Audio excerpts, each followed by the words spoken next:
રાજકોટ જેતપુર 6 લેનની ધીમી કામગીરી સ્થાનિકો અને વાહન ચાલકો માટે માથાનો દુખાવો બની રહી છે। 2.5 વર્ષ પહેલા ચાલુ થયેલું કામ હજુ સુધી પૂર્ણ ન થતા વાહન ચાલકો ખરાબ રસ્તામાં વાહન ચલાવવા મજબૂર બન્યા છે। 2.5 વર્ષ પહેલા શરૂ થયેલી આ કામગીરીમાં માત્ર 7 બ્રિજ ખુલ્લા મુકાયા છે, જેથી વાહન ચાલકોને રોષ ઠાલવતા તેમણે કહ્યું કે બ્રિજની કામગીરી પૂર્ણ કરવામાં નથી આવી, આમ છતાં ટોલ ટેક્સ વસૂલવામાં આવે છે।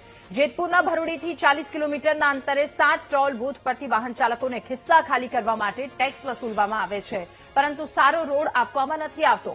આ ઉબડ-ખાબડ રસ્તાના કારણે ટ્રાફિક જામની સમસ્યા પણ થાય છે, જેના કારણે રાજકોટ પહોંચતા 3 કલાક જેટલો સમય લાગે છે।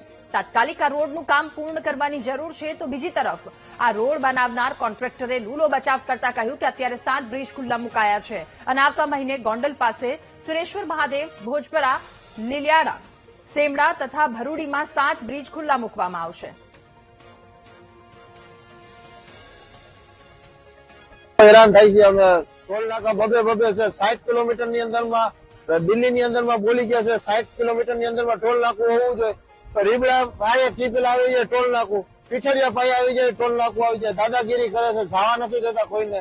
રોડ હાવ બેકારમાં બેકાર બનાવે છે આ લોકો, શું કરે છે સરકાર કઈ ખબર નથી પડતી અમને।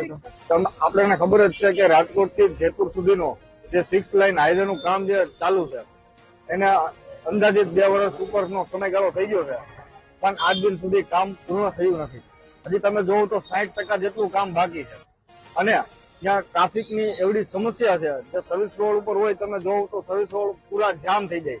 અહીંથી ખાલી વીરપુર પોગવું હોય તો વીરપુર પોગવામાં આપણે અડધી પોણી કલાકનો સમયગાળો નીકળી જાય। એમ છતાંય જ્યાં ટોલ ટેક્સ તો 1 રૂપિયો ઓછો લેવામાં આવતો નથી અને રસ્તા એટલા ખરાબ છે ભયંકર રીતે કે અમે કાયમ કામ માટે જે અપડાઉન કરતા હોય તો અપડાઉન કરવા જેવા રહેતા નથી, ગાડીઓ ફેલ થઈ જાય છે અને ટોલ ટેક્સ પૂરો લેવામાં આવે છે।